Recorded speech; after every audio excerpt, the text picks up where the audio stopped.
When you're ready to review a document either by yourself or with others, you'll use the tools on the Review tab in Microsoft Word 2010. You can track each insertion, deletion, move, formatting change, or comment that you or others make, capturing those changes so that they can all be reviewed later. To collaborate with others on a Word document, you start by turning on the tracking feature, then sharing the document with other users. You can review all the changes or each user's change and accept or reject proposed changes in a document. We begin by opening the document that we wish to review. Then on the Review tab, we are going to use the tools here in the tracking group.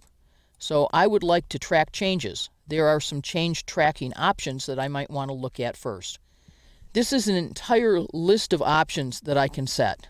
Notice that we have colors and comments by author, and these are applied automatically. So the first author who works on a document, their changes might be in blue, the next might be in red, and so on.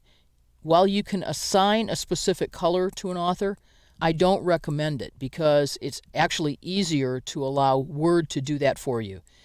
In each document, then, I might be a different color based on what order in which I'm allowed to edit this document.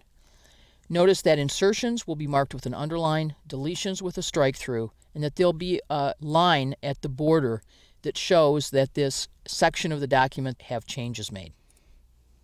To turn on Track Changes, I simply click the button, and now we're looking at a document that I'm ready to review. So I want to make some changes. I want to change employees defined, for example, to definition of employee. I'd like to bold the word employee and get rid of the quotes around the word. I'd like to also do the same here for this occasion of the word employee. And notice that all of my changes are shown in balloons here in the margin.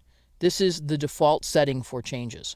There's my line that shows that this is a section of the document that has had some changes made. I have another change to make down here, which says that generally regular full-time employees are eligible for the company's benefit package, no comma, subject to the terms, conditions, and limitations of each employee benefit program.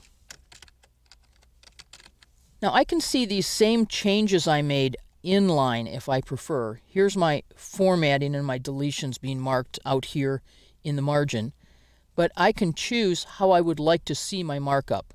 For example, I can go to balloons and I can say, I want to see all my revisions inline. When I see all my revisions inline, deleted text is marked with strikeout, proposed new text is marked with underline. I won't see my formatting changes easily, so I might want to use a mix of the two. I might want to go to balloons and say, show all my revisions inline, but show formatting, which it can't show me inline, in balloons. So now I've captured the best of both worlds.